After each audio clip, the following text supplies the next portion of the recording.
You know, I haven't played Scarlet and Violet in a hot minute, but they recently added some new mystery gift codes, so you know what, let's give them a look, shall we? Alright, let's see what they're gonna be in. Oh, it's just a Charizard, which I got in the previous raid, and some generic items. Yeah, it's no surprise that mystery gift in Scarlet and Violet has been pretty underwhelming so far. Remember when the mystery gifts used to give you legendary Pokemon? I recorded this audio before they announced the Pokemon Direct, and this is a little awkward. Anyways, back to the point that I was originally making.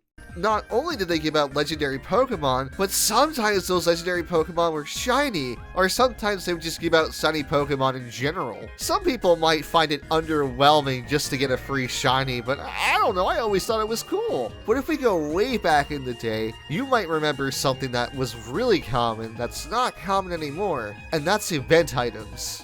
These were always so cool to get because not only were you catching a legendary Pokemon in your game, but you were also exploring a new area in that region. These events always filled me with a sense of wonder that there's more out there, and the only thing that was stopping me from seeing it was one little key item from Mystery Gift. So today, I'm going to be talking about every in-game Pokemon event and how it evolved and eventually just stopped existing for some reason. I mean, realistically, it's probably because it's way easier just to give people legendary Pokemon than to create new assets just for one Pokemon every time. And I guess it also doesn't help that most of these events are lost to time because you can't just get them from Mystery Gift anymore, or can you?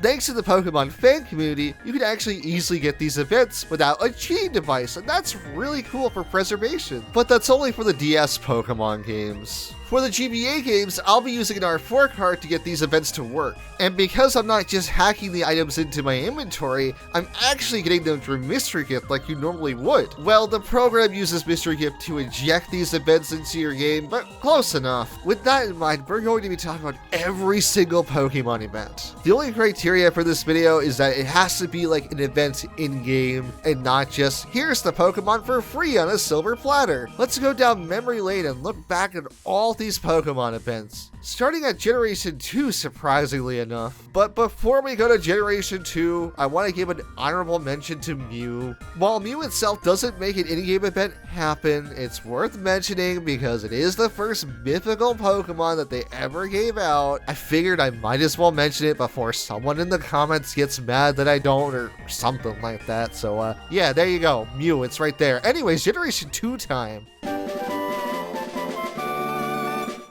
Generation 2 not only had the first in-game Pokemon event, but it was also the first Pokemon event that you could actually download from an online server. Yes, I did say that right, it was the first Pokemon event you could get by downloading it online. In Japan only, they had an adapter which you could hook your Game Boy up to your mobile phone. This allowed for some Game Boy and Game Boy Color games to have online features. And one of the games that supported this adapter was Pokemon Crystal. So with Japanese copies of the game, you can download some exclusive things, including the GS Ball. And with the GS Ball, you can catch Celebi, but only if you were in Japan. While this service was interesting and very much ahead of its time, it only lasted for 1 year until the services were shut down, which means all of its features, including getting the GS Ball, were all lost to time, until Pokemon Crystal got re-released on the 3DS eShop. So for the first time in 18 years, you can actually play this event on real hardware. Wow, what an amazing way to preserve this event. Alright, let's just go to the Nintendo 3DS eShop to download the game. Oh yeah, that's right, we can't have nice things.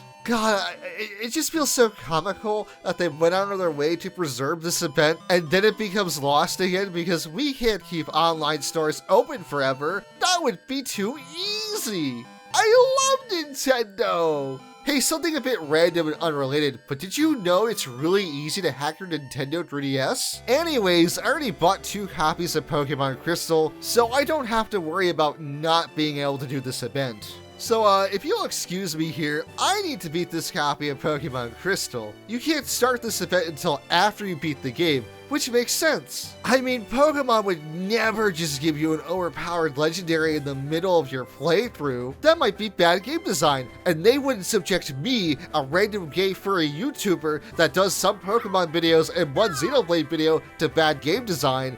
No. Now that we've beaten the game, we can actually start this event. You're probably thinking to yourself, how do I start this event? It's probably like the other Pokemon games where you go to the Pokemon Center to pick up the event item, right? Kind of. You have to go to the Goldenrod Pokemon Center. Oh, that's not too bad. So where's the clerk I have to talk to who will give me the item? There is no clerk. So then how do you get the GS ball? You just leave. I'm not kidding, you just fucking leave. Without any context, this seems very random. In fact, it only makes sense if you know about the original release of Pokemon Crystal. In the original Japanese Game Boy Color release, this is where you would download the GS Ball. And once it was downloaded, the clerk would give you the GS Ball as you're leaving the Pokemon Center. But without that context, you'll probably just randomly stumble upon this, if at all. I kinda wish that after you beat the game, that it would give you some kind of message or even a phone call to go check out the Goldenrod City Pokemon Center. Also, quick fun fact, that's the reason why the GTS is in Goldenrod City. It's a reference to this Pokemon Center in Pokemon Crystal. Anyways, once you get the GS Ball, you're probably wondering what to do with it. The item description just says that it's a mysterious Pokeball, which basically gives you no idea what to do with this goddamn thing. Knowing the Pokemon lore, I figured I would just put the GS Ball on the Ilex Forest Shrine. But no, that's not how this works. Well,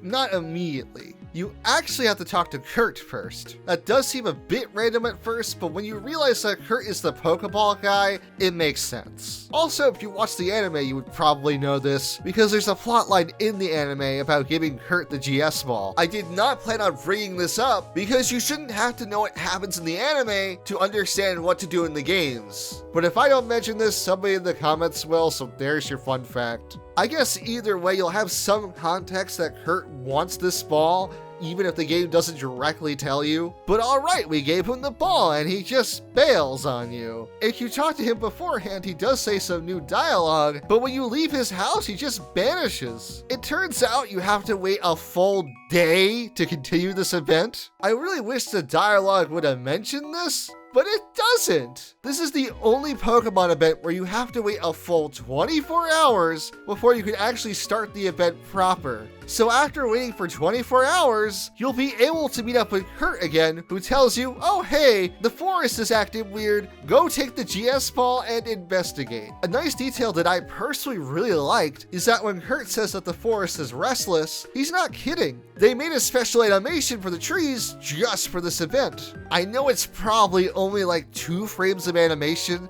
but it really sets the tone for this scene and I love it. Now finally you can put the GS Ball into the Ilex Forest Shrine, which causes Celebi to descend upon you. Now you can fight one of the rarest Pokemon in the Johto region, and I accidentally killed it. Yeah, I guess that is my fault. I did bring a Pokemon that was double its level after all. Anyways, after reloading my save and catching Celebi for real, Kurt gives you a little bit more of a lore dump, and that's it. If you don't catch Celebi and KO it, nothing happens, and it feels really awkward. And that was the first in-game Pokemon event. This event was very involved, and I will admit that figuring out some of this isn't that hard if you understand Pokemon lore. If not, a lot of these steps will come off as very confusing, so casual Pokemon fans may not even realize that they can even catch Celebi at all. Everything around this event is pretty awkward, and it doesn't help that this event wasn't normally distributed this way, but this would set the groundworks for how future events would work, where you get a key item, which unlocks something in the game, and then from there, you go catch the event Pokemon. So with that in mind, let's see how Gen 3 streamlined this event process.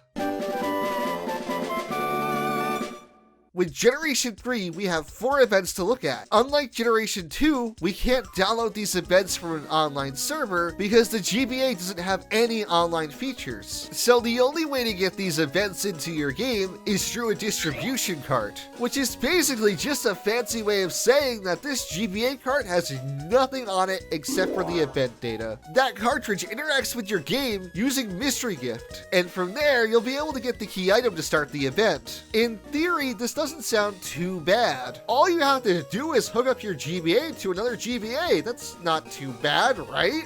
Right? To show you how rarely these event distributions happened back in the day, in the US by itself, the Aurora Ticket was only given out at 2 different locations. Well, Pokemon Rocks America was actually 3 different locations. But that's right! These events weren't commonly available for some reason. No, only certain locations had these events available for you to download, and that's it. So good luck not only getting to that certain location, but also getting there on the exact one day they are giving out this event. Honestly, it wouldn't surprise me if most people know about these events because they either A, cheated them back into the game, B, looked them up online, or C, used some weird Pomeg berry thing to get to them. But that was only the case with 2 of these events. The first Generation 3 event was actually pretty widely available at the time. Well, it was widely available at the time if you owned a Nintendo Power subscription. But it's quite obvious that more people probably subscribed to Nintendo Power to get one event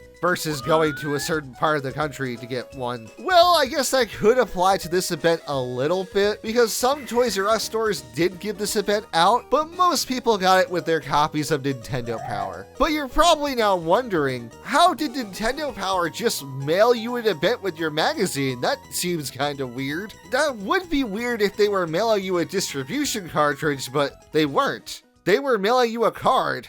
An e-reader card. That's right, this was the only event to use the e-reader, and it was fucking awful. So to give you an idea of how to get this event into your game, you first must own an e-reader, then you need to own 2 Game Boy Advances. You also need a copy of either Pokemon Ruby or Pokemon Sapphire, because this won't work with Fire Red, Leaf Green, or even Emerald. And yes, this event is an Emerald, but you get it in a very weird way. You have to mix records with somebody who has a copy of Ruby or Sapphire that has the Eon Ticket, but hasn't mixed records with 3 other people. I don't get why this limitation exists, because you can scan the e-reader card as many times as you want, but I guess they want everybody to go through e-reader hell at least one time to get this event to work for some reason. Now that you have a GBA with the game and a GBA with the e-reader, you connect both of them together with the link cable, then open up Mystery Event in your Pokemon Ruby or Sapphire save file. Oh yeah, I probably should explain how to unlock Mystery Event because that's kind of important, huh?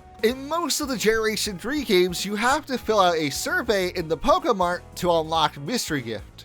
But that isn't the case with Ruby and Sapphire. Instead, we're going to have to talk to this NPC in the Petalburg City Pokemon Center after we beat the 5th gym. If you tell him the password before you beat the 5th gym, nothing happens for some reason. I don't know why they decided that the 5th gym should be the unlock for this, especially when you can't use the Eon Ticket until after you beat the game, but whatever, I guess. I don't know. Okay, now you have Mystery Event. Yeah, Ruby and Sapphire were kind of quirky and they called it something completely different for some reason. But now that we have Mystery Event, we can beat the game and scan the Eon Ticket. And now you can see why, even though that this event was widely available, that barely anybody did it. Let's say you're as insane as I am and you own all the items here to get this event to work.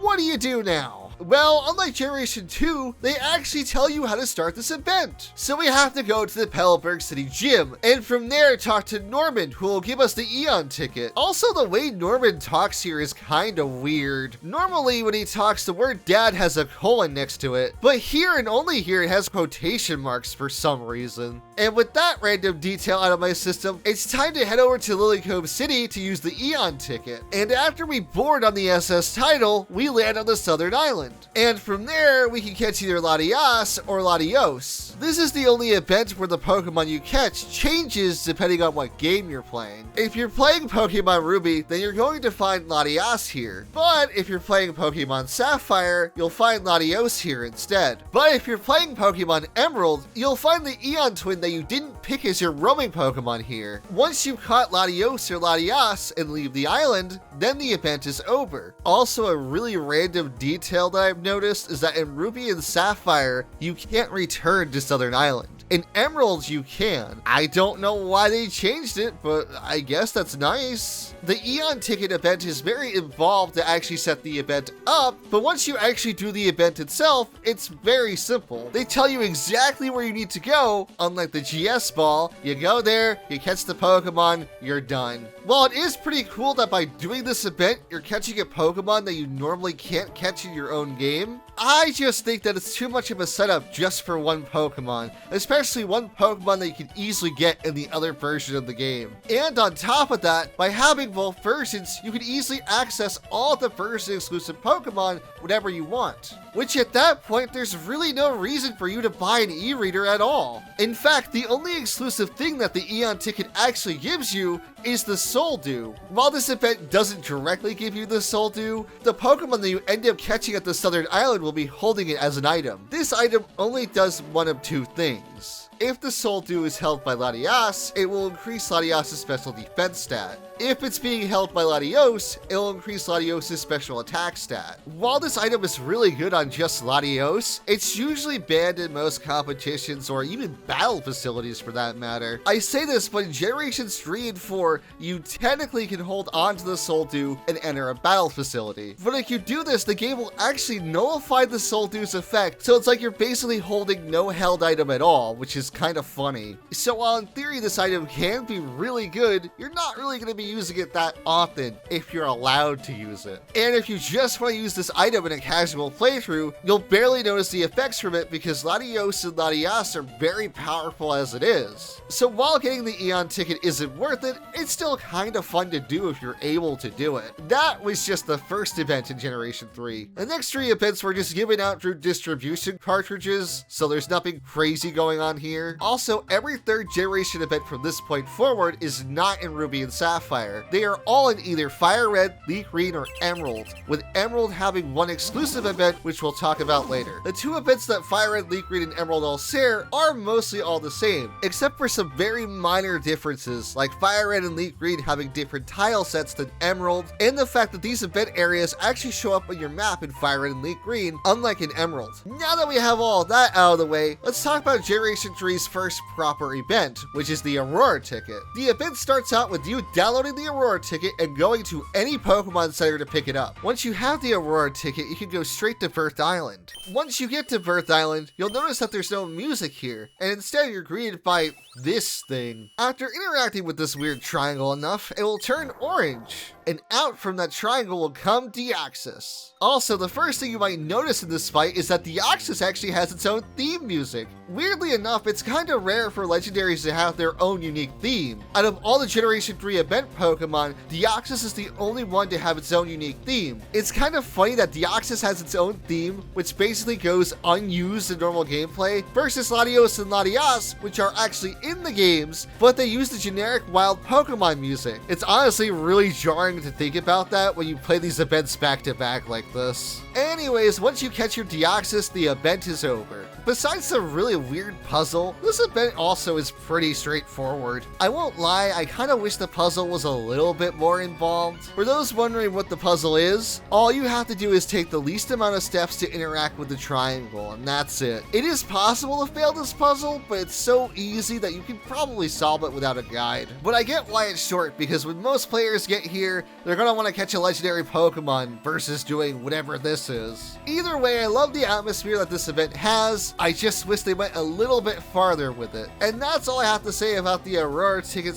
/ Birth Island event. Now it's time to talk about the Mystic Ticket. Like the other 2 events, you get your Mystic Ticket from the Pokemon Center, you ride your boat, and boom, you're at Naval Rock. Naval Rock is a very huge area compared to the other event areas we've looked at so far, but it's not really that complicated. It pretends to be complicated by being a maze, but there's really not much to the maze. In fact, just calling this a maze is pretty generous if I'm gonna be honest with you. To get through this maze, you just go straight forward and that's it. The left and right paths are just dead ends. They serve zero purpose outside of just being dead ends. Like seriously, they could have put an item here or something, but nope, nothing. Once you get past that maze, you'll end up in the main room here, which has two different paths you can go for. If you go left, you'll climb up Naval Rock and fight Ho-Ho. If you go right, you'll go into the depths of Naval Rock and fight Lugia. Yeah, that's right, you're catching two legendaries this time around. While that is pretty cool, both of these Pokemon can be obtained without this event. You can get Lugia very easily in Pokemon XD, where Ho-Ho is a lot harder to get in Pokemon Coliseum. This event is mainly here, so you don't have to play through the GameCube games to get Ho-Ho or Lugia, especially Ho-Ho. If I have to think about Mount Battles with 100 Battle Challenge again, I think I'm gonna go insane. Outside of battling and being able to catch Lugia and Ho-Ho, there's really not that much more to talk about here.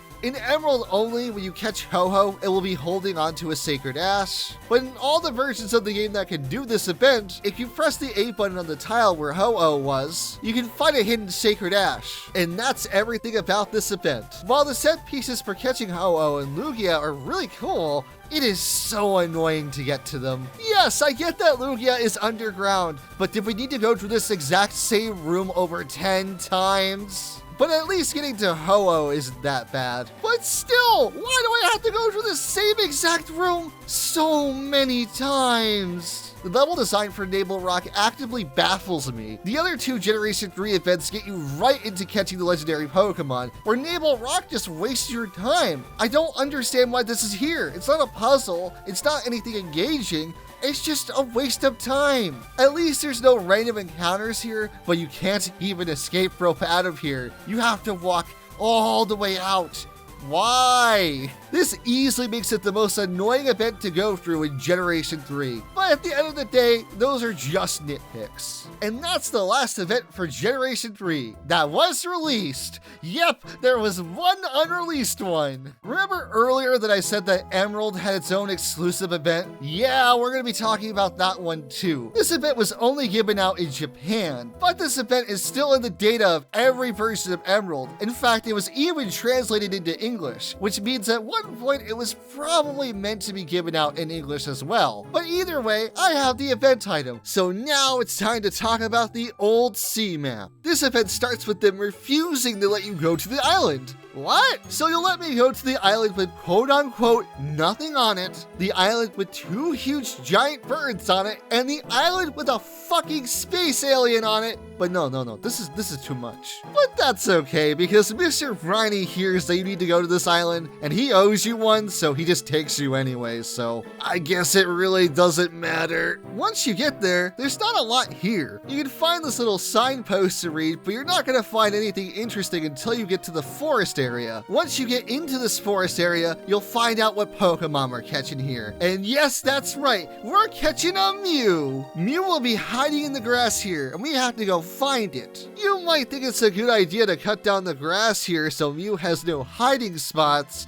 but if you do that, Mew will instantly flee. If this does happen, don't worry about it. If you leave the room and come back into it, Mew will respawn, so you won't have to worry about losing Mew by accident. Anyways, once you cornered Mew, you can finally battle and catch it. For the final Generation 3 event, they really went out with a bang. It's so cool that this is one of the few instances where you can actually catch your own Mew. Most of the time, you can only get a Mew by someone giving it to you. So the fact that you can go out and catch your own is so awesome. In fact, if you're somehow able to go to this island and catch Mew, this Mew can be transferred all the way to home. It honestly makes me really sad that this event was never officially released. It would have been so cool if it was. And that's the last event for Generation 3. Gen 3 streamlined the event process by telling you exactly what to do and where to go. And once you're there, there isn't much stopping you from catching your legendary Pokemon. You go at it and boom, you're done. But getting these events were a pain in the ass, in fact, almost impossible. So not many people were able to experience these events legitimately, if at all. With Generation 4 on the horizon, it makes you wonder, will receiving events in Generation 4 be way more streamlined than it was in Generation 3? Alright, I won't play dumb here. Of course it was way more streamlined. So yeah, let's talk about it. Generation 4, the generation with the most amount of Pokemon events. Oh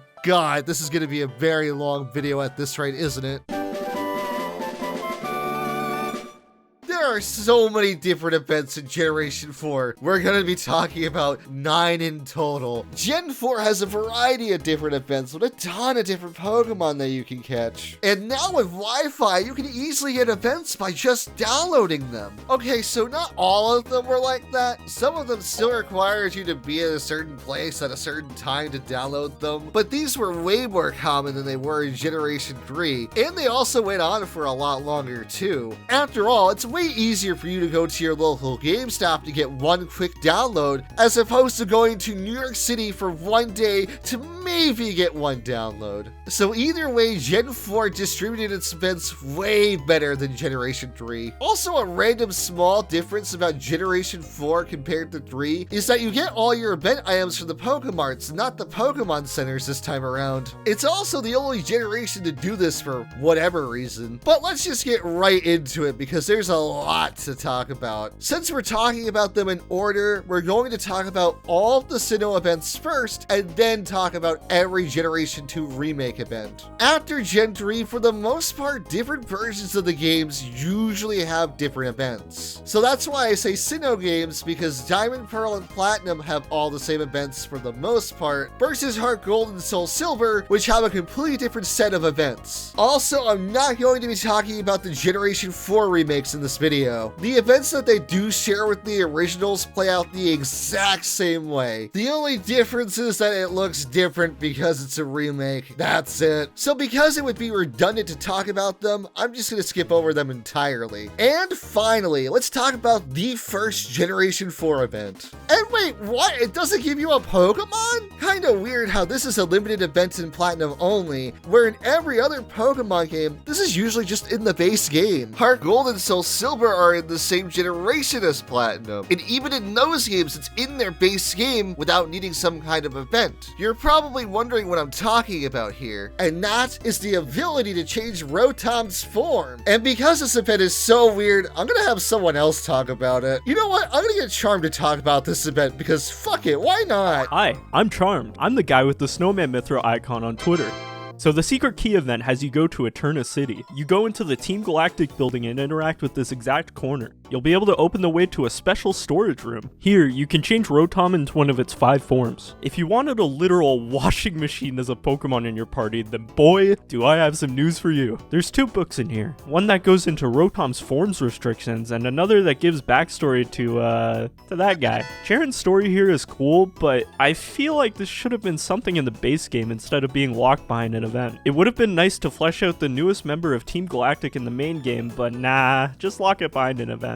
When Rotom does go into an appliance for the first time, Professor Rowan will appear and tell you he found you because he heard a rumor about Rotom. Rowan's appearance doesn't really add much to the lore here. Hell, he even briefly talks about a small section from Charon's story, though the small mention that people in lore were debating about if Rotom's different forms should be counted as different Pokemon is kinda neat. Then he tells you he thinks it's neat that Rotom can just go into appliances with motors in them. And then he just leaves. This isn't an event in the remakes, and you get access to the room right after you catch Rotom. Once you have Rotom go into an appliance for the first time, you'll get the Rotom catalog. Now every appliance you interact with gets added to the catalog, so you don't have to revisit this room anytime you want to swap out Rotom's form. It's also so weird that Charon's story and notes here are in the remakes, but he never appears in the remakes at all. And that's all there is to the Secret Key event. Now if you'll excuse me, I have some more important matters to attend to. The next event we're going to be talking about involves this special Regigias. I'll be using this Regigigas that was given out as a Toys R Us event. But in theory, any faithful encounter Regigigas should be able to get this event to work. This Regigigas will start an exclusive event in Platinum only, which will allow you to encounter Regirock, Ice, and Steel. They all have their own unique areas, which only appear if you have the Regigigas in your party. So if you ever remove the Regigigas from your party, these areas will turn back to normal. While boring, I get why this is the case because some of these areas have exclusive items which you can't get if they're, well, Regified. Once you're inside one of these rooms, all you have to do to catch that Regi is to walk on these glowing tiles, and that's really about it. If you knock out the Regi you're fighting, leaving and re-entering the room will have it instantly respawn. Interactable Pokemon like this usually don't respawn unless you beat the game, so having it happen as soon as you leave and re-enter the room is extremely rare for any Pokemon like this. You could probably do some weird EB farming with the Regis at that rate if they give out any good EBs. I don't know anything about competitive Pokemon. This event is nice if you don't have the Hoenn games to transfer over your own Regis, but outside of that, there really isn't much to this event. You could, in theory, use these Regis to get your own Regigigas in game, but at that point, you already have your own Regigigas from doing the event in the first place. So honestly, this event is kinda weird and should have just been in the base game after beating it or something, instead of just being an event like this. But that's all I have to say about the Regigigas event. Now with those two events out of the way, we can start to talk about the more iconic events from Sinnoh. Unlike the last two Sinnoh events I've talked about, these three events actually give you 3 unique Pokemon to catch. So let's get right into talking about them, starting with the Members Card event. Before we do this event, there actually is one special prerequisite that you have to do, and that's the side quest with the Lunar Wing. You thankfully don't have to catch Cresselia.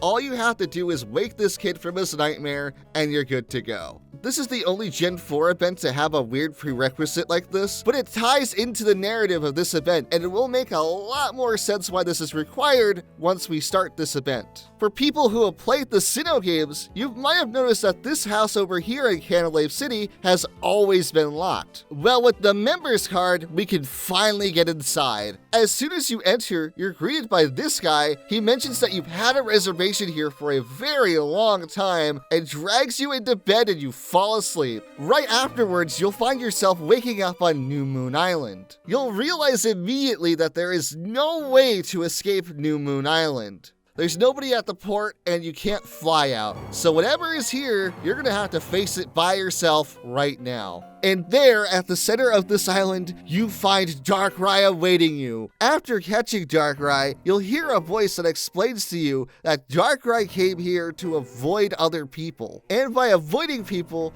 Darkrai won't put them into an endless nightmare just by being around it. Afterwards, you'll finally awaken in the house. And no, that healing sound effect does not mean you were fully healed. Trust me, that was the first thing I personally checked when I woke up here. Once you leave the building, this sailor will approach you and tell you that you've been sleeping in there for quite a while. And then he mentions that nobody has lived in that house for the past 50 years. And after that, the Darkrai event is over. Right off the bat, the atmosphere in this event is really good. The way that the game uses the old chateau's music in the background throughout this whole event, giving everything this very off vibe. The fact that the dialogue hints that there's something really weird going on with the reservation, all of that to lead into this nightmarish looking Pokemon called Darkrai, and we get a payoff to why that kid was having a nightmare in the first place. I also really like that Darkrai here is not played off as an evil Pokemon, but one that is cursed with this burden that if it's ever around other people, it's just going to hurt them by accident. I can't believe I'm about to say this about a fucking Pokemon, but it gives Darkrai a lot of character depth. Honestly, story-wise, the only thing I hate about this event is the house itself. Darkrai seemingly has no connection to this house, and it's just kind of there to be a spooky set piece versus something actually meaningful. I feel like it could have been very easily tied back to Darkrai by making an NPC that mentions, oh, there was a guy who used to live here with a weird Pokemon or something like that, but nope, we get nothing, so it's just kind of there. We also never find out whose voice is speaking to you after you catch Darkrai. I won't lie, I do wish there was a little bit more to that, but I really don't mind it because it adds a lot to the spooky atmosphere here. And that's all I have to say about the Member Card or Darkrai event. Now, let's go take a look at Oak's letter and find out more about Shaman. While this event doesn't have any weird prerequisites like the Darkrai event, but just like the Darkrai event, there are NPCs that talk about and hint about this event's existence. When you go down this optional path in Victory Road, you'll meet up with this woman named Marley. While Marley doesn't talk that much, she does mention one key thing here, and that is a Pokemon among the flowers. In fact, she talks about this Pokemon so much,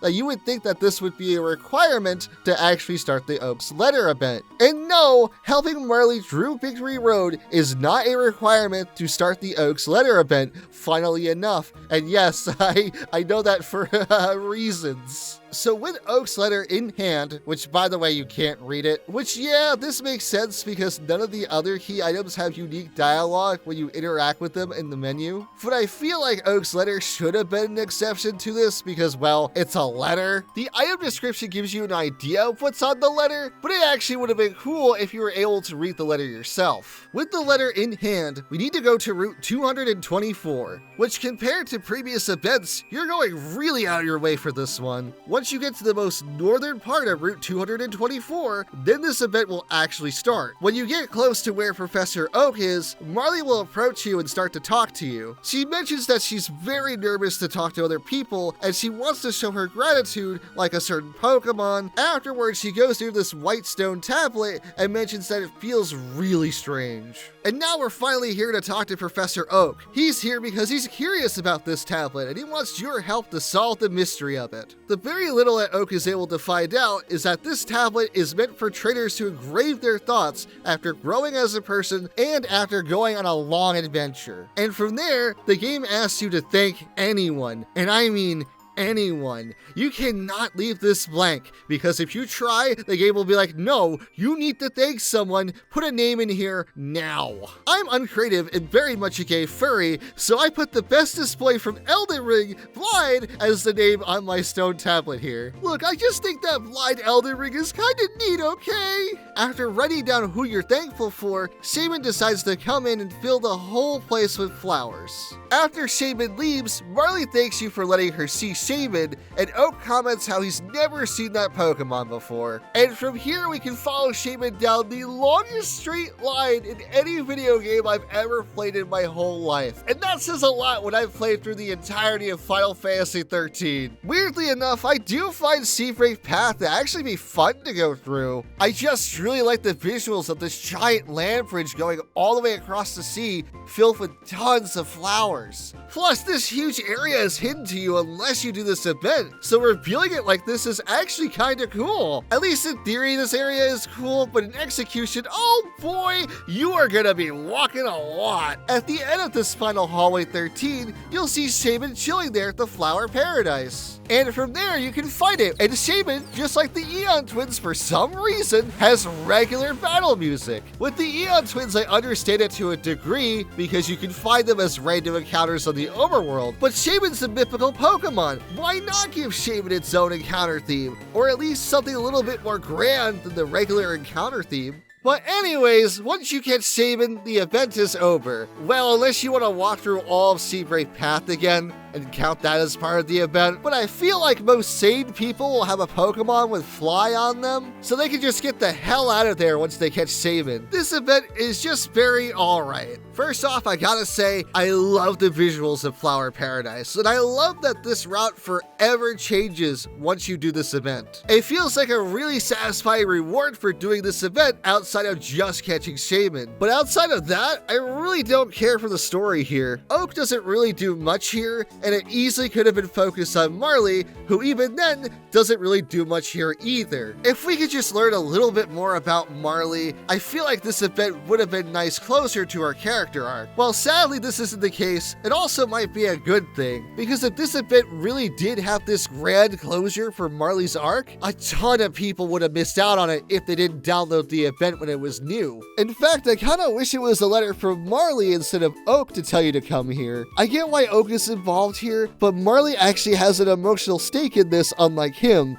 So it would have been more impactful if she gave you the letter, unlike Oak. And her writing that letter alone easily could have tied right back into her character arc, where she's trying to get over the fear of talking to other people. But the irony of me saying all of this is that Marley isn't in the original version of this event. She was only added in the Platinum version of this event, and in every other version of the game where you can play this event, she's not there. This might make you think that in Platinum only that she talks about Shaman when you team up with her, but that's not the case. In fact, she has the same exact dialogue in Diamond and Pearl as she does in Platinum. So when they finally decided to officially release this event in Platinum, they probably figured to add her to it because, well, she talks about it. While I feel like most of this event was a missed opportunity, it was still fun to go through. I also just think it's really fun to hatch your eggs on Seabreak Path. That doesn't really have anything to do with this event, I just wanted to mention it. And that's all I have to say about the Oaks Letter event. Now we only have one more Sinnoh event to talk about. This event went unreleased for over 15 years until they added it back into the Generation 4 remakes. It's finally time to talk about the Azure Flute. In the beginning, there was nothing but chaos. Everything was a seemingly endless maelstrom, and yet, at the core of this infinite storm, a single egg would suddenly appear. Eventually it would hatch, and from its shell gave birth to the original one. This was the first being at the start of all existence. Once hatched, this primordial entity started to bend reality and eventually created the world as we know it. In order to do this, it would create a deity that would embody the flow of time, and then it would create another. This one would expand upon the existence of space and became its keeper. But it would create one final deity, one that ruled over antimatter, ensuring what both is and is not. With this, a semblance of order was brought to the chaotic storm of its birth, but its work was not yet done. Lastly, it bestowed a gift upon the world it had created. This took the form of 3 small entities that would bring knowledge, emotion, and willpower to the world. And after completing this final act, the original one would eventually fall into a deep slumber, never to be seen again.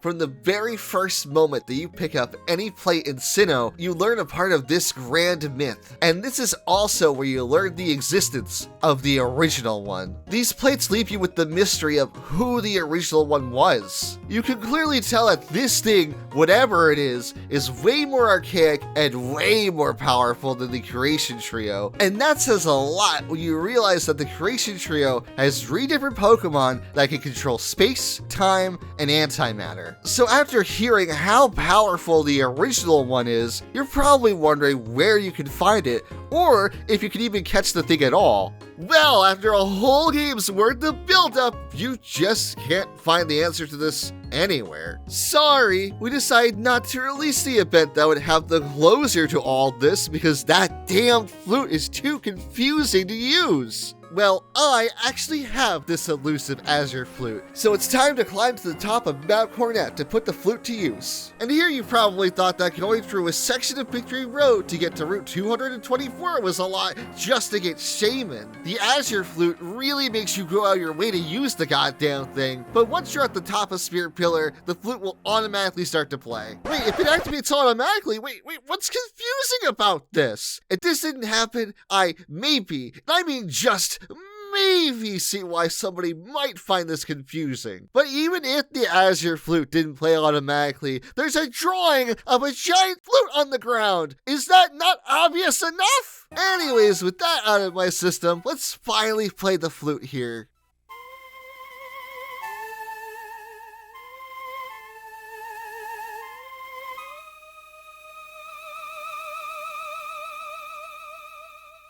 While the Azure Flute is playing, you might have realized that you've heard this sound before. And that's because you have heard this sound before if you played Diamond and Pearl. Every time that you start up Diamond or Pearl, this is the exact sound that plays as soon as you leave the title screen. Even from the very beginning of this game, this event was being secretly foreshadowed this whole time. It feels so climactic that the first thing you hear is also the last thing you hear right before you catch what is most likely your final Pokemon. I think it's a nice detail because it shows you how far you've come on your Pokemon journey. And once the flute is done playing, a heavenly staircase appears before you. And once you have climbed to the top of this stairway, you are greeted by none other than the Pokemon God themselves. Well, actually, Arceus is just the avatar of the real God and only has a fraction of its power. So yeah, you aren't actually catching God, but like some form of God. Close enough. When you start the battle with Arceus, you might notice that just like with Deoxys, Arceus also has its own battle theme. While the tense drum beat does set the mood pretty well, I'm not really a big fan of this song personally. It feels like it's on a very short loop and it gets old really fast. Anyways, once you catch this Pokemon God, the event is over. Like I stated earlier, the build up and payoff for this event is really good. So it really sucks that this event was never released in the original games at all.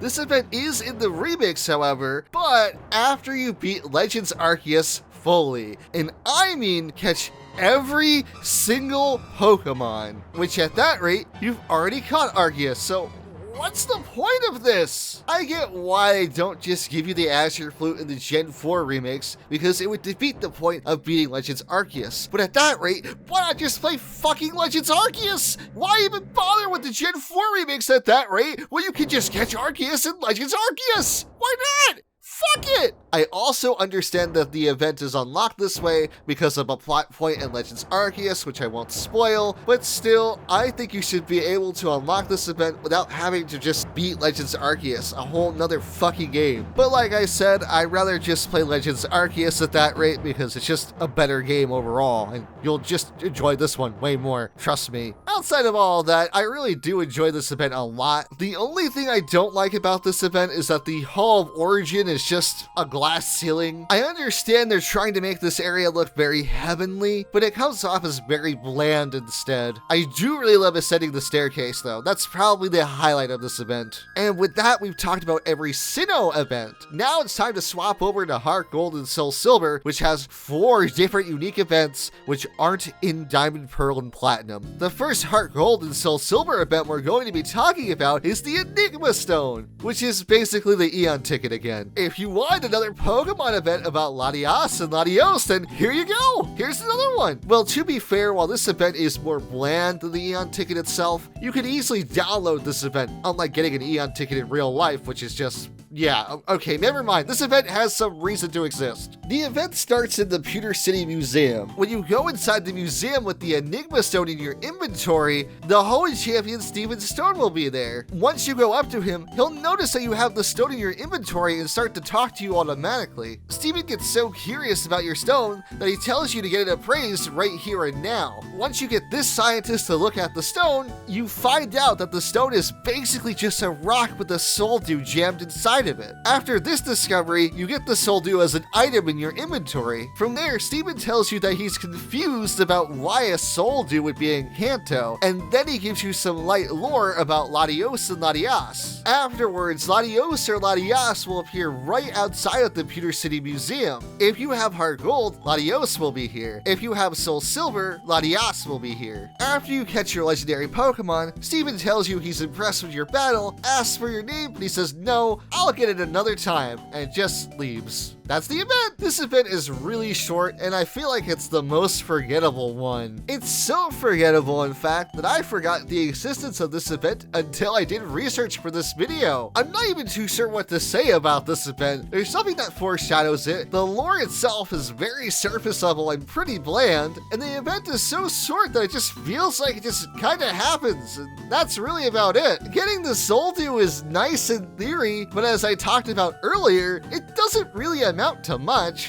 The only other thing I feel like that's worth mentioning is that if you actually run away from the battle, Steven says that he's kind of scared of you now because he thinks that you're holding back your true strength for him not to see. And I just thought that line was kind of funny. And that's all I have to say about the Enigma Stone event. It's just kind of whatever. And now it's time to move on to the next event. Time to talk about an even shorter event. So if you download this special shiny Pichu, then you can start the Spikey-Eared Pichu event. So you take this shiny Pichu here to the Ilex Forest Shrine, and then this little guy appears. The two Pichu start to play with each other, and then this old man appears. He tells you it's a really bad idea for you to play with the shrine because some people and even Pokemon go missing when they interact with the thing. But then he stops his rant because he recognizes that Spikey-Eared Pichu, and then he tells you to take it with you. Once you have the Spikey-Eared Pichu in your party, you can show it to Professor Elm, and he tells you that this Pichu Pichu is a time traveler. And because this Pichu is a time traveler, Professor Elm says it can never leave you, ever. At least that's the reason they give why you can't trade this Pichu away. Basically, the idea is that this Pichu is way too valuable and must be protected from other people who could misuse it, I guess. I don't know, something along those lines. If you do try to trade the Pichu away, there are not one, but two different sets of dialogue you can get here, depending on if you've talked to Professor Elm yet or not. And that's basically the Spikey-Eared Pichu event. It's kinda cute, but it also feels a little bit pointless because Spikey-Eared Pichu has the same base stats as a normal Pichu. She can't even evolve, so her stats are gonna be bad forever. You can use her if you want, but I don't feel like you're gonna get much use out of her. In fact, she's more or less there to advertise the Arceus movie, which was coming out at the time. The Spikey-Eared Pichu plays a huge part in that movie, from what I understand at least. I don't know, I've never watched the movie before. Sorry guys, I'm not really a huge Pokemon anime watcher. The Deoxys event also technically was advertising its movie, but with the Deoxys event, it was kind of just given out whenever, as opposed to this event, which was given out closer to the movie's release. Also, the stuff we learned in the Spikey-Eared Pichu event actually ties back into the movie,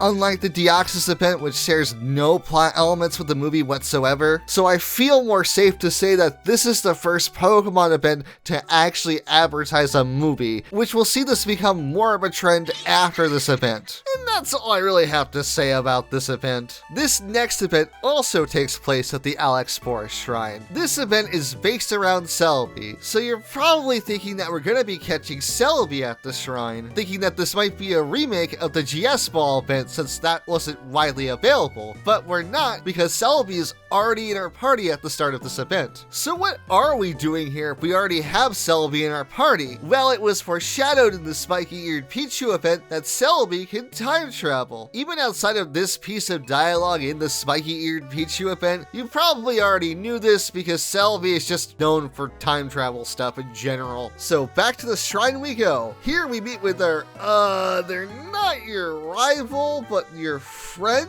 I guess? I don't know what to call this character. Let me clarify that I know the male version of this character is called Ethan and the female version is called Lyra. I just don't know if they have a collective name for what trainer type they are. So for this video, I'll be using Lyra's name since I'm playing as the male trainer. But when I'm referring to her, I'm also referring to Ethan because they're interchangeable. Anyways, they start to tell you about the legend of the shrine and how people disappear when they get close to it. Yeah, it's really weird that we're getting this information again, even though the last event just mentioned it. But it makes sense because some people might not have played the last event before this one, or maybe they haven't even played the Spikey-Eared Pichu event at all. So to make sure that everybody has context for what's going on, they just re-mention it again. After that explanation about the shrine, Celebi starts to glow and decides that you're a time traveler now. When the light fades, you find yourself on Route 22. Is it sad that I knew this was Route 22 just by looking at the environment alone? Anyways, Lyra mentions that they're confused, scared, and by the way, the radio talked about this exact date from 3 years ago. A little random that you remembered that, but alright. They go on to mention that Celebi can time travel and that we're currently in the past. So instead of worrying about how we're gonna get back home, we instead decide to eavesdrop on two random strangers. Well, I guess one of them isn't a stranger because it's your rival. Yeah, don't mind his name here. So over half a decade ago, I was replaying through Heart Gold and I found out that you can name any of the characters with these emojis. So at the time, I thought it would be funny if I named the rival after every single emoji in the keyboard there. I forgot I did this and it actually caught me off guard, but yeah, I'm sorry he has a stupid name, okay? Anyways, your rival is mad at this man for some reason. The man tells your rival that he needs some time to reflect on his defeat. Then your rival gets mad at this man for disbanding his whole group because of one child. The man responds to your rival saying that he wasn't able to use the best of his subordinate's potential. And then we get the huge name drop. which honestly, you all probably already knew this already. Your rival is confused by all of this, but Giovanni says that one day you'll understand. As Giovanni leaves, your rival tells him that he wants to become nothing like him, and yells that he's going to be even more powerful than him all by himself.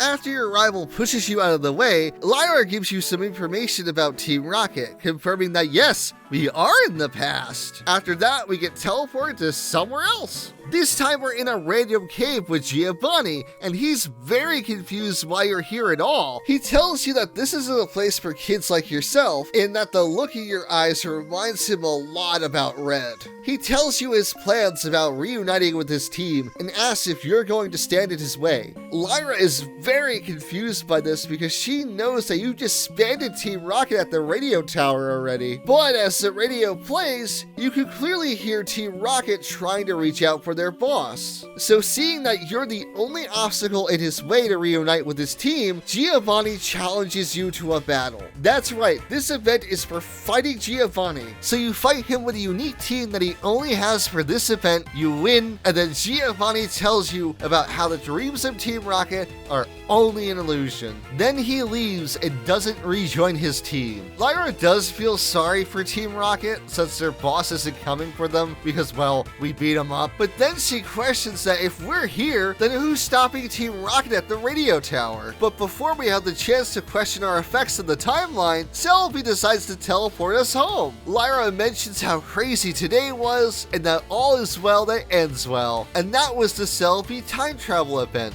I love that we get a ton of lore and backstory for our rival and Giovanni in this event. In theory, the fight with Giovanni is really cool, but it sucks that we have Celebi in our party for this event because Celebi just destroys his team. Even if you swap out of Celebi, your Pokemon might be higher level than Giovanni's, making this fight not that hard. Honestly, I can look past this fight being easy, but what I can't look past is that this is a key moment in Johto's storyline that's being locked behind an event. Do you really need to know what happens here to understand the plot? No, not really, but this is really nice closure for Team Rocket that most people will never see. So out of all the events I've talked about, I really wish that this one was actually a part of the main game the most. This is also the only event where you don't catch a Pokemon or isn't related to a Pokemon. Honestly, having an event that's just a boss battle is a nice change of pace. And that's everything I have to say about the Celebi time travel event. Now there's only one more Generation 4 event to talk about, so we gotta talk about Arceus again because they gave them 2 events. This event most likely was made because the other Arceus event went unreleased, and they probably still wanted to do an event with Arceus, but like actually release it this time. So with any Arceus, including the Hall of Origin one, funnily enough, you have to go to the ruins of Alph. When you try to enter the research center with Arceus out, you'll bump into this guy. He recognizes Arceus and he thinks that Arceus is a key factor in solving the ruins mystery and the mystery of the unknown. So he brings you into the ruins and then the screen fades to black and now you're in this really weird room. When you leave this weird room, you'll find yourself in this very snowy mountainous area. Right afterwards, you bump into this hiker who tells you that this weird room that you were in was the Sinjoh Ruins. He tells you that these ruins were made from a mixture of both Sinnoh and Johto cultures. While he's rambling to you, he realizes that it's kinda cold out here, and that we should talk more about this in this nearby cabin. He also tells you that they have a famous visitor from Sinnoh. Once inside the cabin, you'll see who the famous guest is, but we'll talk to her in a hot second. If you talk to the hiker here, he gives you a bit of lore about the place. One of the more major things that he tells you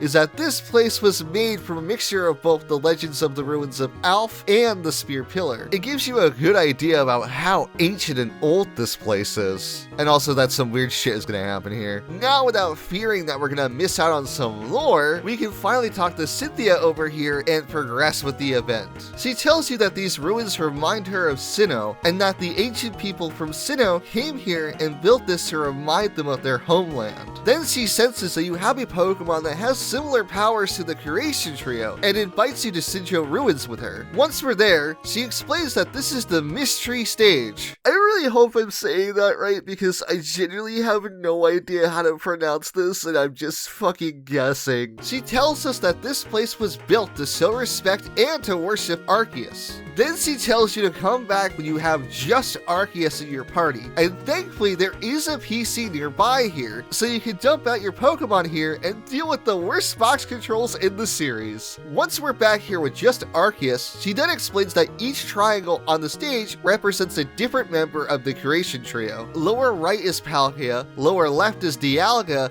and the top one is Garantina. She then tells you that you should let Arceus show you its powers and create one of these legendaries. So now you get to choose one of these 3 Pokemon to keep. There's nothing special about these versions of the legendaries outside of being level 1, and they'll always be holding the orb that powers up their moves. Because they're always holding their orbs, this is actually the only way to get Origin Form Garantina in these games. This is because the Greasius Orb cannot be traded, and if you give it to a Pokemon to try to trade the Greasius Orb away, then the game will automatically remove and put the Greasius Orb back into your bag as soon as you enter any room that can make a trade. So if you want a Pokemon that you can only get out of this event, then you're going to want to pick Garantina here. Anyways, you stand on your chosen triangle, Arceus goes to the center, and they show you how life is created, which for our sakes, that just means they're showing us very blurry JPEGs from Google Images. I'm not gonna lie, back in the day when I first witnessed this event, I was really impressed by these images. The Nintendo DS isn't a powerful system, so the fact that it can show these images off and make them look as clean as they do was really cool at the time. But now looking back at this event in 2023, it's just really funny to think that I got excited over compressed JPEGs of stock images you can find on fucking Google. After that PowerPoint presentation is over, you'll watch this egg hatch, and then you'll get your legendary Pokemon. Cynthia tells you her thoughts on what you just witnessed, and then Arceus teleports you back to the ruins of Alph. Once you're back, the guy who bumped into you at the very beginning of all this tells you that he was very confused to where you went. He figures out that the combined powers of the unknown and Arceus teleported you to the Sinjoh Ruins. He then tells you that one day he'll solve all these mysteries and just leaves. And that was the Sinjoh Ruins event. First off, I have to say I love how much lore that this event just dumps on you. A lot of it is really cool world building, and I appreciate that a lot. The only real letdown with this event is that none of the legendary Pokemon you get here are unique at all. If anything, you're doing this event to learn more about the lore or just to watch the event unfold in general, because honestly the set piece of the Sinjoh Ruins is just really cool to look at. Also, one weird fact about this event is that you can't fly or teleport out of this area. You can leave, however, by talking to this old man, but he teleports you to New Barktown for some reason. If you do get teleported out, you can still do the event, it's just you'll have to restart it all over again. Honestly, in my opinion, it's not worth teleporting out of here, but it's there if you really want to for some reason. And with that, we've finally talked about every single event from Generation 4. The first Generation 4 event where you can actually catch a Pokemon played pretty similarly to how the Generation 3 events worked. You go to the area and you immediately fight the legendary Pokemon and catch it. But after the Darkrai event, every event had its own unique way to get to the event area, and there was always a little bit of extra story to give you context of what you're doing here. All these events were really ambitious, and they truly made you feel like you were exploring new areas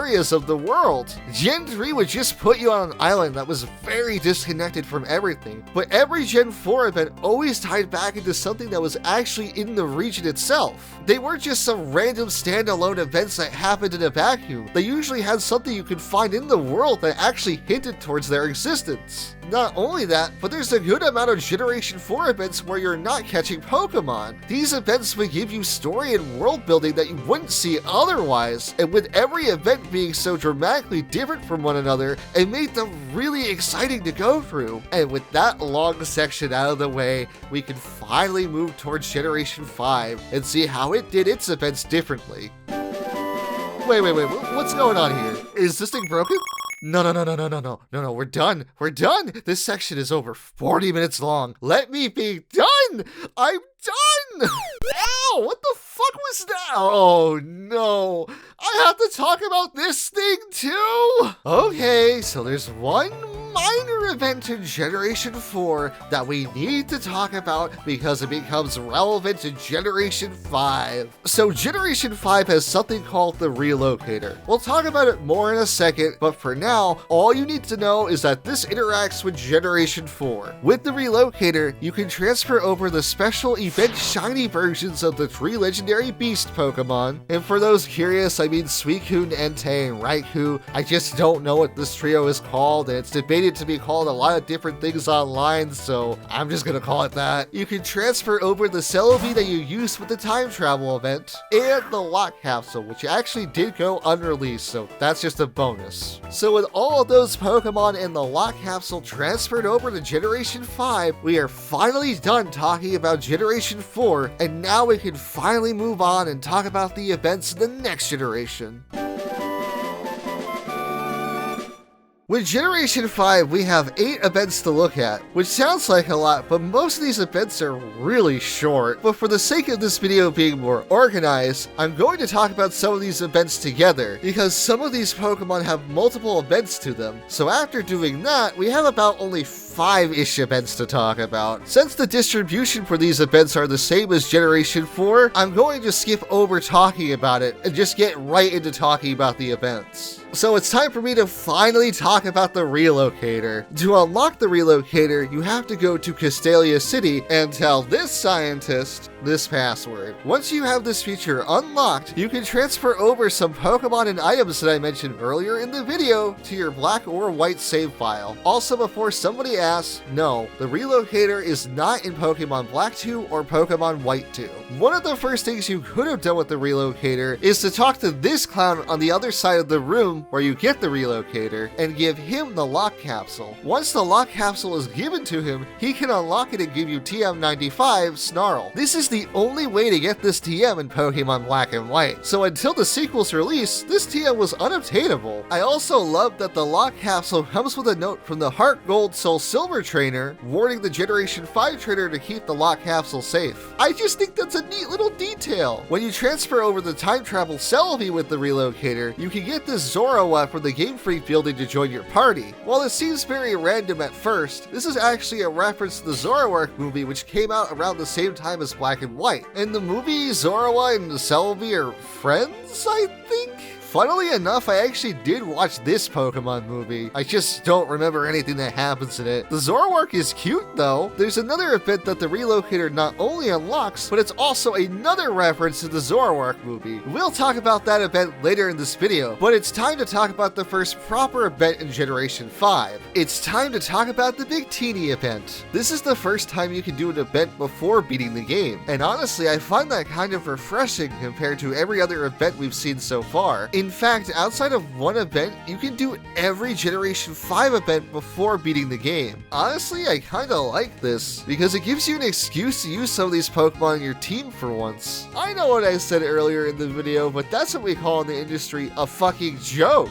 If you truly think that any of these Pokemon are too game-breaking or powerful, you can just not use them and just keep them in your box forever. Anyways, let's actually talk about the event itself and not about my dumb bit I made like 40 minutes ago in the video. Or was it 50 minutes ago? I don't know, this video is too long for me to think about dumb things like that. Anyways, it's time to set sail to Liberty Garden. So you would think with the pattern so far that we get a little bit of story and then go right into catching the Pokemon. But then you see that there's Team Plasma Grunts over there. This is the only event where you fight individual trainers like this, and honestly it feels kinda weird. It's not a bad thing, but every other event before this one we haven't fought any trainers, so it just feels very jarring. Except for the time travel event, but that event's focus was fighting that one trainer and not just having them there as an obstacle. So the story for this event is that Team Plasma is here because they don't want anyone to catch Victini. Instead, they want to protect Victini by taking it for themselves. You know, typical Team Plasma, being very hypocritical about their actions. So after fighting a handful of Team Plasma Grunts, you're able to get into the lighthouse where Victini Victini is. You fight one final Team Plasma grunt, and then afterwards you can start catching Victini. Before you fight Victini, you should probably get this hidden Ultra Ball. It's only one Ultra Ball, but it's also the strongest ball you can get at this point in the game if you do this event as soon as possible. And now it's time to catch Victini. Just like with the Regi event in Generation 4, if you KO Victini and leave the room, Victini will instantly respawn. So if you wanted to level grind here, or EV grind for that matter, you can do that if you really wanted to. After catching Victini, all the Team Plasma grunts get arrested. Also, Professor Juniper is here, and she decides to tell you more about Victini. She tells you that Victini was kept on this island to protect it from people like Team Plasma, but now Victini wants to leave the island and see the world with you. After Juniper tells you all of this, the event is over. Honestly, even when fighting multiple Plasma grunts, this event is still pretty short. While for the most part these trainers are required to finish the event, they're pretty easy battles, so they don't take up that much time. So you get into catching Victini a lot sooner than expected. This is also one of the few events where there's actual NPCs,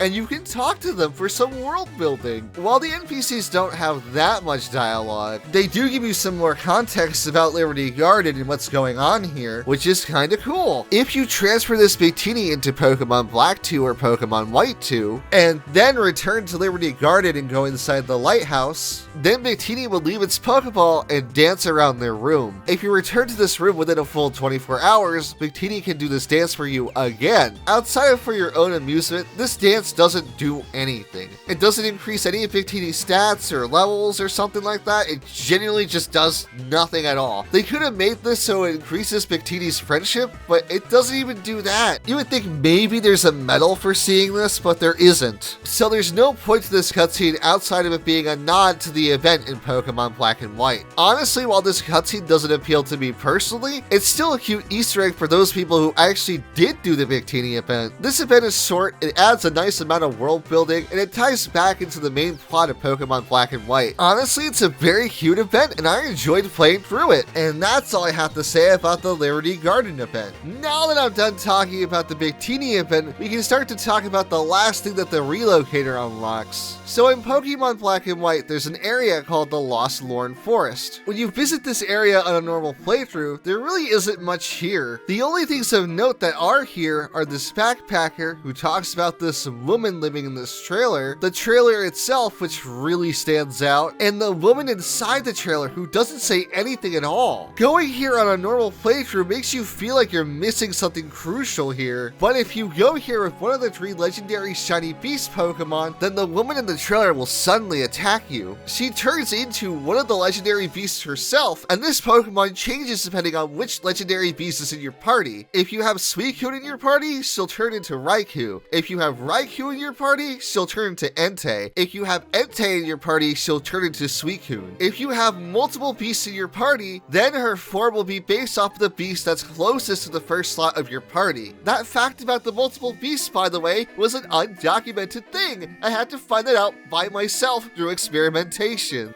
It's really weird that my research on this video in particular led me to find out things that weren't documented on Bulbapedia, but I guess that's my life now. Once you damage the beast, you'll find out that it's actually a female Zoroark. Once you catch her, that destroys her illusion. Then the backpacker from earlier talks about how this was Zoroark's home, and how she was using illusions to keep people away from her lair. He mentions how Zoroark reacted strongly to the beast Pokemon in your party, and wonders if there's history between the two. After mentioning how beautiful the field is here, now that it's no longer an illusion, the backpacker leaves. So the line about Zoroark having history with the legendary beast is a reference to the Zoroark movie, where she uses her power over illusions to transform into these Pokemon. Also, if you end up knocking out Zoroark or just running away, just like with Victini, she'll respawn once you leave the area and come back. Black and White 2 also has a small reference to this event, where the backpacker tells you about the woman from the first game. After giving you the Snarl TM, he walks away to reveal that he is also a Zoroark.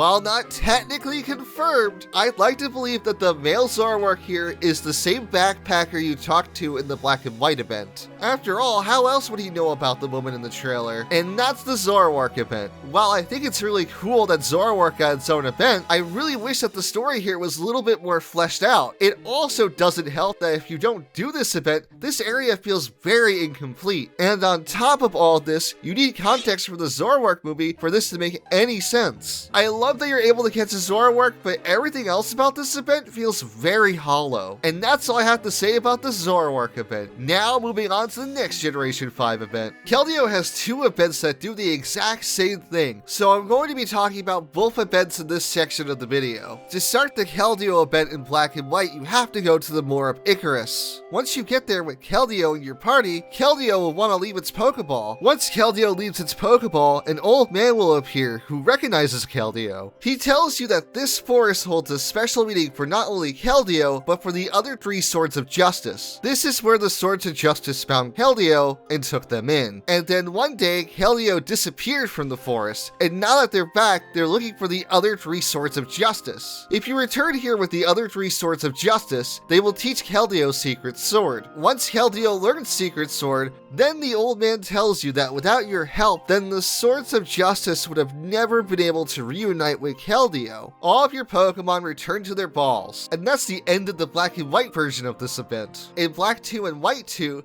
if you take Keldeo to the Pledge Grove, it can also learn Secret Sword there too. The cutscene in this event shows Keldeo looking at the huge cut carved into this rock by their mentors. And after looking at the cut, Keldeo remembers Secret Sword. Once Keldeo remembers Secret Sword, we can see it being powered up by the Swords of Justice, and then they transform into their Resolute form. After witnessing Keldeo's transformation, the event is over. So for starters, the Keldeo event is very weird in the fact that it actually needs you to catch 3 separate Pokemon to start the event. Outside of that, the black and white version of this event is really boring. The lore here is pretty basic, the event is short, and there's not really a whole lot to it. The Black 2 and White 2 versions of this event is a little bit more interesting. The cutscene here is a lot more fun to watch, and you get to see Keldeo's Resolute form, which is really useless, by the way. Resolute form is only in Black 2 and White 2, and all it does is show that Keldeo has learned Secret Sword. That's it. I get thematically why Resolute form is a thing, but I wish it did something a bit more gameplay-wise. Also, if Keldeo forgets Secret Sword, they can relearn it again at these locations at any time. If you do need to reteach Keldeo Secret Sword, you will have to rewatch the cutscenes, which is great if you want to rewatch these cutscenes, but if you don't, it could be a little annoying. To reteach the move in Black and White, you do need all 3 Swords of Justice in your party, but in Black 2 and White 2, you don't need any of the Swords of Justice in your party to reteach Secret Sword to Keldeo.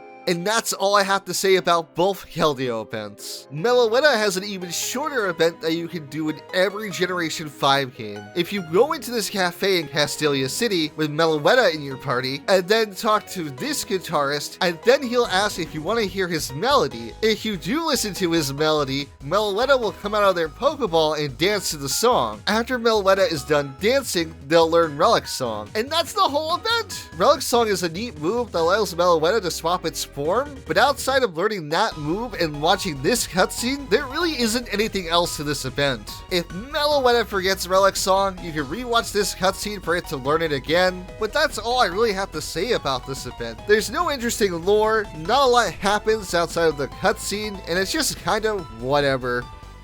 The final Generation 5 event involves Genesect. To start this event in any Generation 5 game, you need to go to Route 17 and from there, go into the P2 lab. Once you're inside the P2 lab with Genesect in your party, it'll make this scientist appear. He'll ask you if you're here to learn about the secret of Genesect, and then he tells you about the creation of Genesect, and that N didn't care for Genesect at all, so the research on Genesect was cancelled. However, the scientist is willing to share his research with you if you can beat him in a battle. His team is just a clink and a clang, and once you beat him, he mentions how he's lost everything. He then mentions he forgot his duty as a scientist and regrets making Genesect a tool for fighting. To free himself of his guilt, he gives you 2 different drives. The drives that he ends up giving you are different depending on the version you're playing. In both of the black games, he gives you a shock and burn drive. In the white games, he'll give you a douse and chill drive instead. After you receive your drives, the event is over. over. This event feels very lazy compared to the other Generation 5 events. This event doesn't have a cutscene like the previous Generation 5 events, and hell, Genesect doesn't even get an overworld sprite, which to be fair, due to how this event is written, it doesn't really need one, but at the same time it feels like they're doing the bare minimum for an event here. Also, making the Drives version exclusives feels so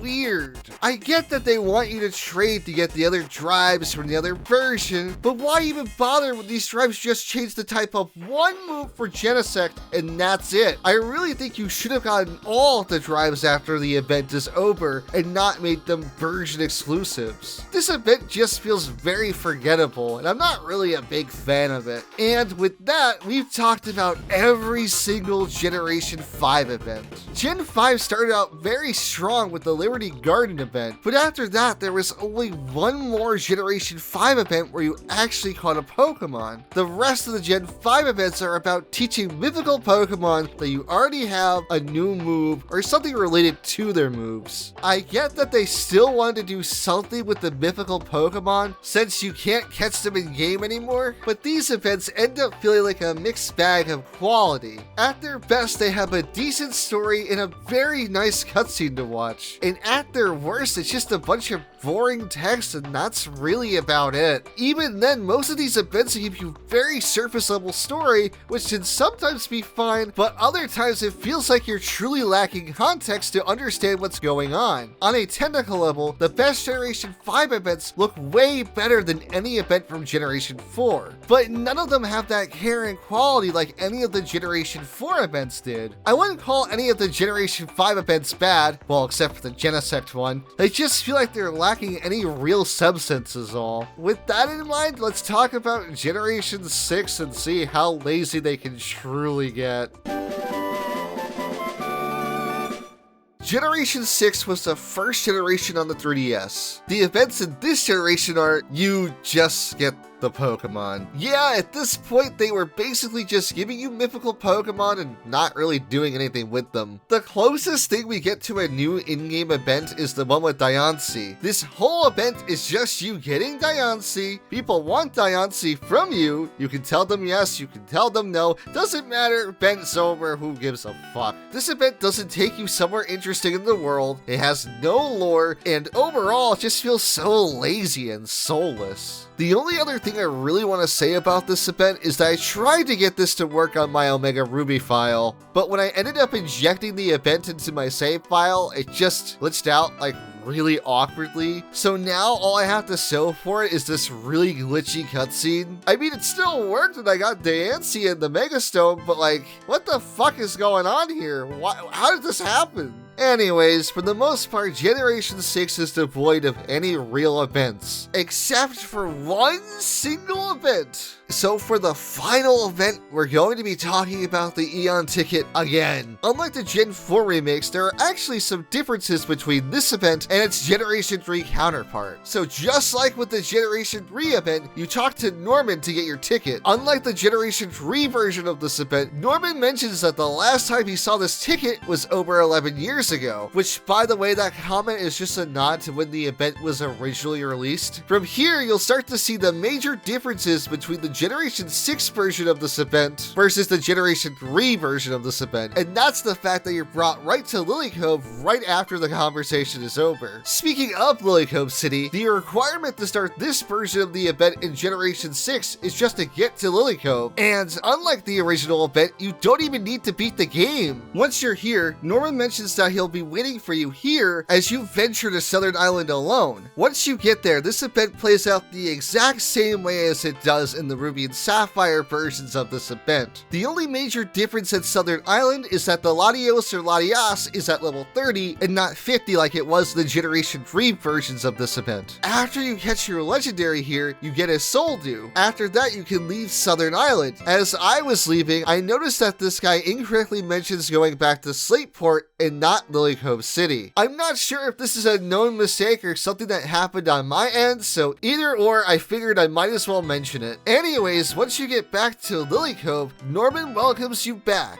Then he takes you back to his gym, he tells you that you meeting the legendary Pokemon is a miracle, and then the event is over. There's not much more I can really say about this event, honestly. The fact that you could just download this event back in the day made it way easier to get than the normal Eon ticket, so more people most likely did this, unlike the Generation 3 version of the event. Also, the Generation 6 version of this event feels very handholdy. Once you start the event, they just teleport you exactly where you need to go. You don't need to travel to anywhere yourself. The event might as well just be on rails. And on top of that, this event is very text heavy. I understand that they want to explain what's going on, but some of this text just feels very redundant. While getting the Soul Dew in this event feels pointless, because overall Mega Evolving is just that much better, at least you don't have to buy a whole nother game just to get one Pokemon. Instead, all you have to do is download this event for free, so that's pretty nice. And with that, we've talked about every single Pokemon event. What started off as a very cryptic way to catch one Pokemon if you're able to download the event, it quickly became less cryptic and was more about exploring new parts of the world to catch one Pokemon. And then eventually it just de-evolved into teaching one Pokemon one move, and then events just stopped happening. While for the most part, I really loved playing through all these events again, but it sucks that without fan servers or some kind of outside help, a normal player would never see any of these events in normal gameplay. While most of these events feel like nice extras, other events feel like you're missing out on major plot beats if you don't play them. So honestly, I'm kind of relieved that the newer games don't have events like this. The closest thing we get to events nowadays is the DLC, which is probably a better way of doing this. Not only can you catch the mythical Pokemon, but you end up getting more content overall, and you don't have to worry about trying to download this at a certain day or time or whatever. For the most part, it's available for whenever you want to download it, with the only real downside is that it costs money to download. But hey, that's just my thoughts on all of this. And with that, this is the longest video I've ever made in my life. The longest video you've made so far. God damn it! Hey, if you got this far, thanks for watching. I'm sorry this video took forever to come out. This video was a lot more work than I thought it was going to be, and I can't believe it became this long of a video. If you like what you saw, please leave me a like, comment, whatever. I got a Patreon, I got a coffee, donate if you want to. I would appreciate it, but you don't have to. But man, this took me over 4 months to make, and I'm done with this video. I just want it to be out there, just boom. A huge thank you to the Sinjoh Scribe for voicing the Arceus section, and his artist Caddy for drawing the art for that shit. They both did an amazing job, and I could have done this video without them, but I'm very glad I did it with them. I wanted to do a collab with another YouTuber for a while, so I'm glad I finally got to do one in this video, so that's cool. But for the most part, that's all I have to say. The next video will hopefully come out a lot sooner. Thank you all for your patience, and I'll see you guys later. Bye!